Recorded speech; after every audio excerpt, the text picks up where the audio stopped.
Put your phones down. Oh no, I'm just kidding. You can keep them out because you're gonna need this to share, click, like, and subscribe. We're going all in. Welcome to the Bospod. This is our brand new episode of season 2, and our topic is why God is still the best explanation. Our theme is a little maybe a little bit controversial. It's like showing up to a vegan brunch with some suya and sip. And the title is Jesus Still Makes Sense. So grab your hats and your seat. This is gonna be a ride.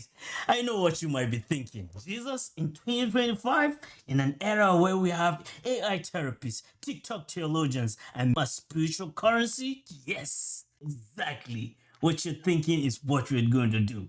We're going to build up a case and show it more punchline than that joke conviction. Show that Jesus is not an outdated footnote, he's still the headliner. So if you're joining us from everywhere in the world, this is Bospod. And I'm your host, Jesse James. This is an avenue where faith meets facts and we ask the real questions that make the internet glitch. All right, everybody, welcome. Why God is still the best explanation for basically everything. I want to know, we want to know, and now this is where we're going to share.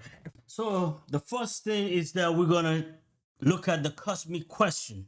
So before you say Jesus is relevant, let's get the real questions asked.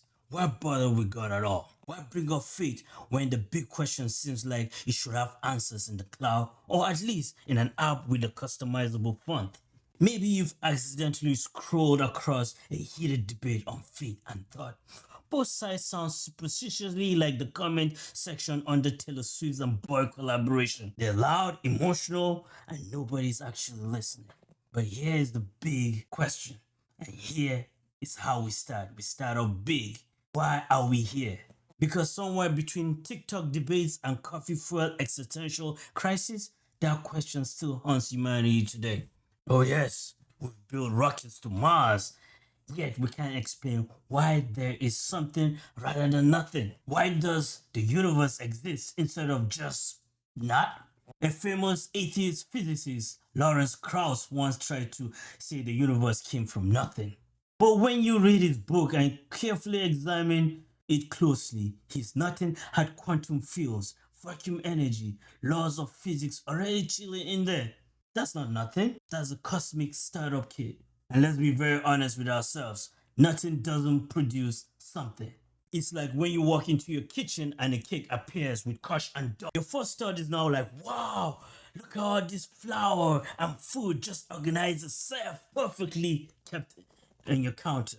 No, you'll be calling your mom and ask, who broke into my house and baked this blessing? So when we're talking about creation right here, logic itself whispers something had to start it. Whatever started it must be powerful, timeless, immaterial. That kind of resume only God fits. Alright, section 2, the design dilemma. Now let's talk about design. Imagine this real quick. If you had an iPhone and you were told it evolved from a rock after billions of years of sunlight, you will report to the Apple Care immediately. This is blasphemy. This cannot happen. Yet, when people look at the complexity of the human brain, 6 billion neurons coordinating thoughts, emotion, and rhythm, they say random chance did it. Yeah, random chance can't even get my Wi-Fi to connect, and we're trusting it with a DNA sequencing? Think about it for a second. Every fingerprint, snowflake, coral rift, all show and reveal patterns of intentional order. Even atheists like Richard Dawkins once admitted biology gives the appearance of design. He didn't just want to say who the designer was, but design always points to a designer. Facts. Because chaos doesn't write algorithms and accidents don't just paint galaxies. Now, the third thing that we're going to look at is the moral mirror. Okay, the question is real big. If there's no God, who decides what is right or wrong? Because if morality is just a social construct, then cultures could justify anything. And historically, some did. Yet deep inside every human heart, there is an alarm. There's that alarm. That no, this is wrong. Feeling that activates even when it costs you. That moral compass didn't come from evolution. It came from a moral lawgiver. You can't have moral laws without a lawgiver any more than you can have traffic tickets without a government.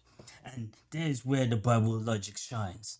Morality is not floating in society's opinion, it is grounded in God's character. And this is why Jesus didn't just teach ethics, he embodied it. He is what good looks like in a human form. And the fourth part of our question is the Jesus factor.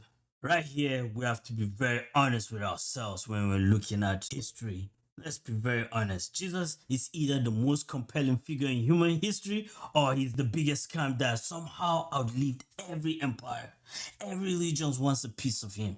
Islam called him a prophet, Hindus called him a wise teacher. But Jesus didn't leave a good teacher on the menu.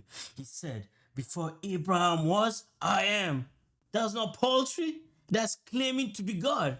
So right there, it's either he's a lord, a liar, or a lunatic. But if he's a liar, explain the resurrection.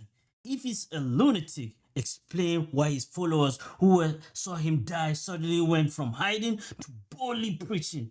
And if he's Lord, then everything changes everything. Right? Pantheism says everything is God.